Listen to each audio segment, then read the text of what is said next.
வணக்கம். இன்றைய முக்கிய செய்திகள். புதுச்சேரியில் ஆசை வார்த்தை கூறி மாணவியை கடத்தி சென்ற பிரபல ரவுடியின் மகனை பாக்சோ சட்டத்தின் கீழ் போலீசார் கைது செய்தனர்.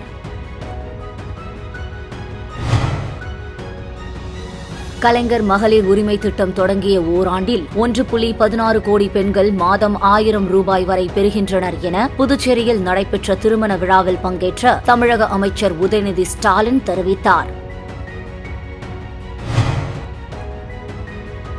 புதுச்சேரி அரசு மருத்துவமனையில் போதிய படுக்கை வசதியின்றி நோயாளிகளை தரையில் படுக்க வைத்து சிகிச்சை அளிக்கும் வீடியோ சமூக வலைதளத்தில் பரவி வருகிறது. புதுச்சேரியில் 6 பேரிடம் 4.38 லட்சம் ரூபாய் மோசடி செய்த மர்ம கும்பலை சைபர் கிரைம் போலீசார் தேடி வருகின்றனர். புதுச்சேரியில் ஆசை வார்த்தை கூறி மாணவியை கடத்தி சென்ற பிரபல ரவுடியின் மகனை பாக்சோ சட்டத்தின் கீழ் போலீசார் கைது செய்தனர். புதுச்சேரி வைத்திக்குப்பம் பகுதியைச் சேர்ந்த பிரபல ரவுடி ராஜராஜனின் முதல் மனைவியின் மகன் மாதேஷ், வயது 22, டிப்ளமோ படித்துள்ள இவர் கடந்த சில ஆண்டுகளுக்கு முன்பு சென்னையில் பிரியங்கா என்ற பெண்ணை காதலித்து திருமணம் செய்து கொண்டார். இந்த நிலையில் லாஸ்பேட்டையில் உள்ள கராத்தே பயிற்சி மையத்தில் சேர்ந்த மாதேஷ் அங்கு வந்த கல்லூரி மாணவியை காதலிப்பதாக ஆசை வார்த்தை கூறி கடந்த 22ஆம் தேதி கடத்தி சென்றார். இது தொடர்பாக மாணவியின் தந்தை அளித்த புகாரின் பேரில் லாஸ்பேட்டை போலீசார் வழக்கு பதிவு செய்து விசாரணை மேற்கொண்டனர். மேலும் மாதேஷின் மனைவி பிரியங்கா மற்றும் சைபர் கிரைம் போலீசார் உதவியுடன் திருப்பதியில் பதுங்கியிருந்த மாதேஷை கைது செய்த போலீசார் மாணவியை மீட்டு பெற்றோரிடம் ஒப்படைத்தனர். போலீசார் விசாரணையில் 5 மொழி சரளமாக பேசும் திறன் கொண்ட மாதேஷ் வேலை வாங்கி தருவதாக கூறி பலரிடம் ரூபாய் லட்சக்கணக்கில் மோசடி செய்ததும் இளம் பெண்களை ஆசை வார்த்தை கூறி மயக்கி பணம் பறித்ததும் தெரியவந்தது. இதையடுத்து லாஸ்பேட்டை போலீசார் மாதேஷ் நீதிமன்றத்தில் ஆஜர்படுத்தி காலாப்பட்டு மத்திய சிறையில் அடைத்தனர்.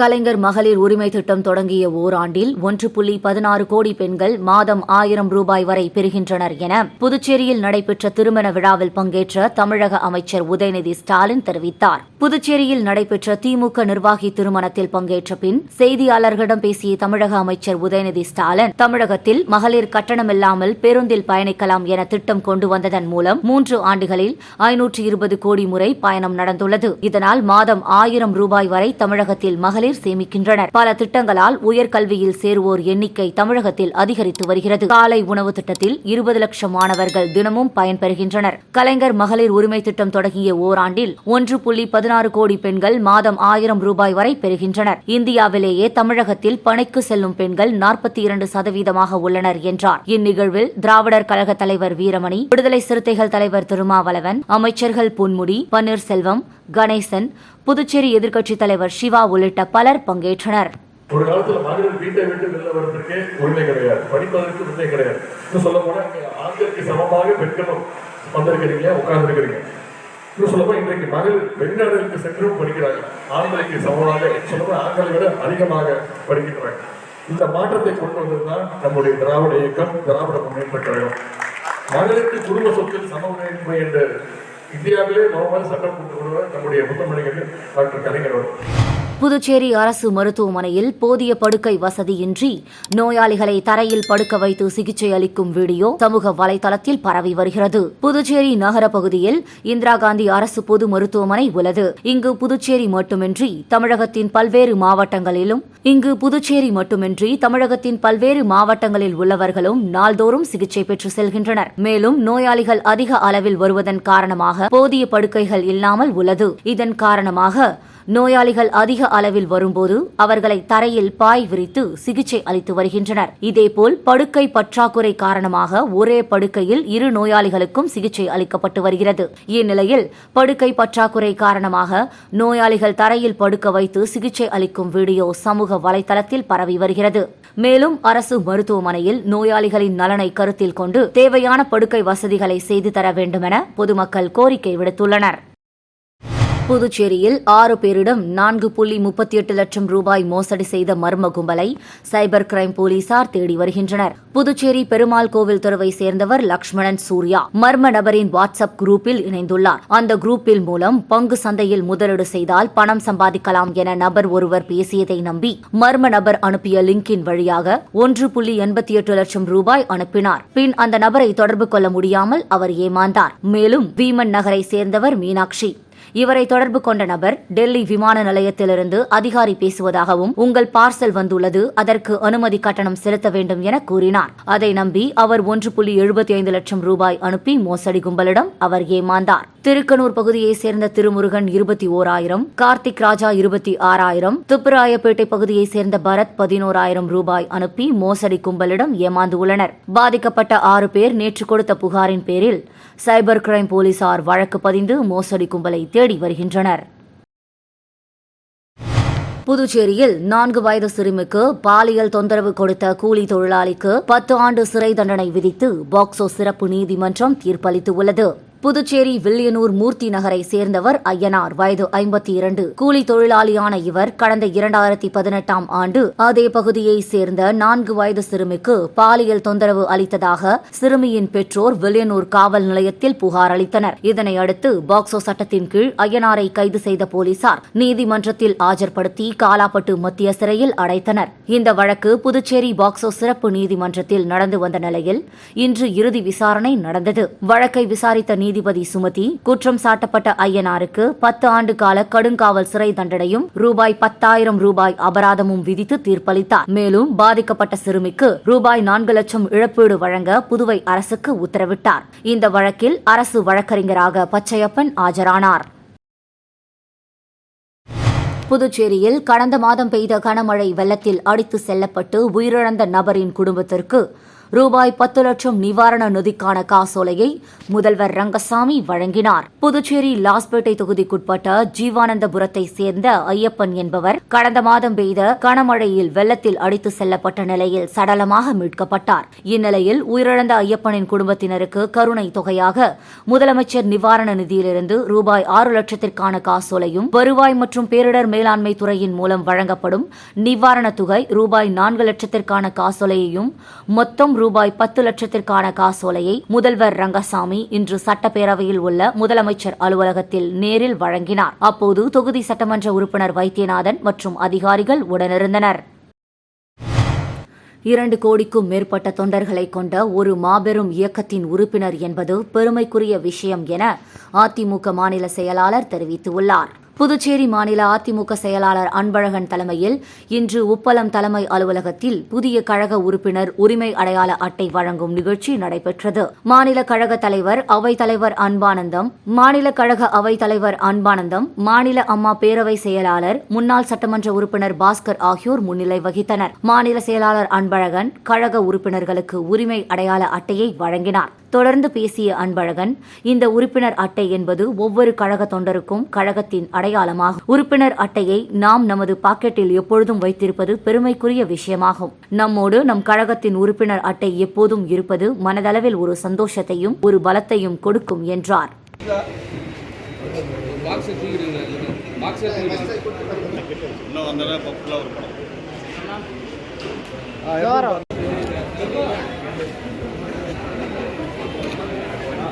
காரைக்கால் மாவட்டத்தில் குப்பை கிடங்கு மற்றும் மீன்பிடி துறைமுகத்தை கவர்னர் கைலாஷ்நாதன் நேரில் சென்று ஆய்வு மேற்கொண்டார். காரைக்கால் மீன்பிடி துறைமுகத்தை அதிகாரிகளுடன் கவர்னர் கைலாஷ்நாதன் ஆய்வு செய்தனர். அப்போது அமைச்சர் திருமுருகன், கலெக்டர் மணிகண்டன் ஆகியோர் மீனவர்கள் பாதுகாப்பு மற்றும் மத்திய மாநில அரசு திட்டப்பணிகள் குறித்து விளக்கினர். தொடர்ந்து கவர்னர் மீன்பிடி துறைமுகத்தில் மீன் ஏலம் விடும் மையம், படகு கட்டுமான பணிகள் உள்ளிட்ட பல்வேறு இடங்களை ஆய்வு செய்தார். முன்னதாக காரைக்கால் மேடு பறவைப்பேட் குப்பை கிடங்கில் குப்பை தரம் பிரிக்கும் பகுதி மற்றும் பாதுகாப்பு குறித்த ஆய்வு மேற்கொண்டார். உடன் புதுச்சேரி கவர்னர் செயலர் நெடுஞ்செழியன், சீனியர் எஸ்பி மணிஷ், மீன்வளம் மற்றும் மீனவர் நலத்துறை இயக்குநர் முகமது இஸ்மாயில் உட்பட பலர் இருந்தனர்.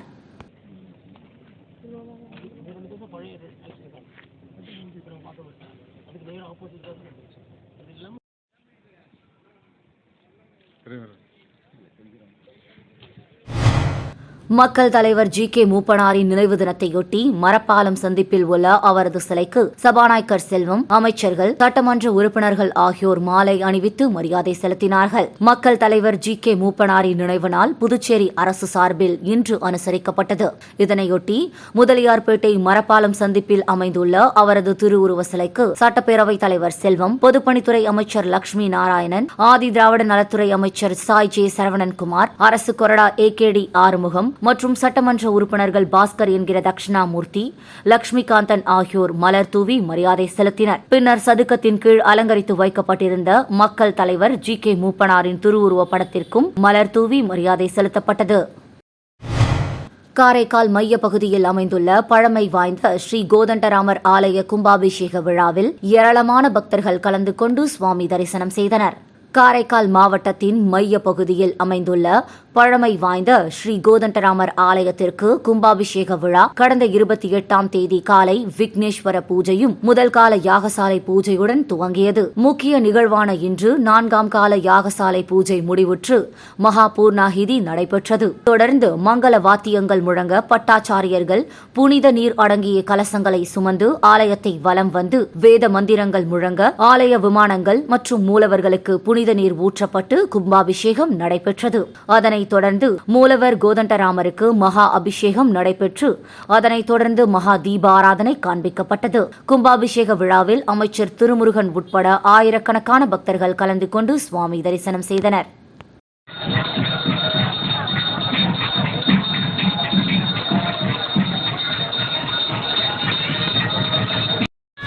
புதுச்சேரி குறிச்சி மாநகர் பத்மினி தோட்டம் அன்னை வேளாங்கண்ணி மாதா ஆலயத்தின் திருத்தேர் விழாவின் கொடியேற்ற விழா வெகு விமர்சையாக நடைபெற்றது. புதுவை குறிச்சி மாநகர் பத்மினி தோட்டம் பகுதியில் அன்னை வேளாங்கண்ணி மாதா ஆலயம் அமைந்துள்ளது. இந்த ஆலயத்தின் திருத்தேர் பெருவிழாவையொட்டி 48ஆம் ஆண்டு கொடியேற்று நடைபெற்றது. விழாவில் அந்தோணிசாமி பங்கு தந்தை கலந்து கொண்டு ஜெபமாலை பிரார்த்தனை செய்து கொடியேற்றி வைத்தார். தொடர்ந்து நடைபெற்ற சிறிய தேர் பவனியில் ஏராளமான கிறிஸ்துவர்கள் மற்றும் அப்பகுதி இளைஞர்கள், பொதுமக்கள் கலந்து கொண்டு மந்திர ஜபம் ஓதியபடி சென்றனர். செப்டம்பர் 7ஆம் தேதி நடைபெறவுள்ள அன்னையின் பெரிய தேர் ஊர்வல நிகழ்ச்சி ஜெபமாலை செய்து விழா நடைபெற உள்ளதாகவும் செப்டம்பர் 8ஆம் தேதி கொடி இறக்கப்படும் என்றும் ஆலய குழுவினர் சார்பில் தெரிவிக்கப்பட்டுள்ளது.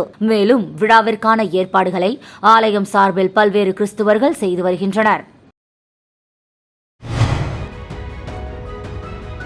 வணக்கம். இன்றைய முக்கிய செய்திகள்.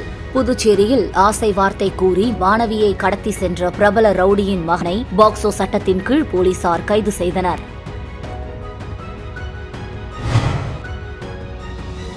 கலைஞர் மகளிர் உரிமை திட்டம் தொடங்கிய ஓராண்டில் 1.16 கோடி பெண்கள் மாதம் 1000 ரூபாய் வரை பெறுகின்றனர் என புதுச்சேரியில் நடைபெற்ற திருமண விழாவில் பங்கேற்ற தமிழக அமைச்சர் உதயநிதி ஸ்டாலின் தெரிவித்தார். புதுச்சேரி அரசு மருத்துவமனையில் போதிய படுக்கை வசதியின்றி நோயாளிகளை தரையில் படுக்க வைத்து சிகிச்சை அளிக்கும் வீடியோ சமூக வலைதளத்தில் பரவி வருகிறது.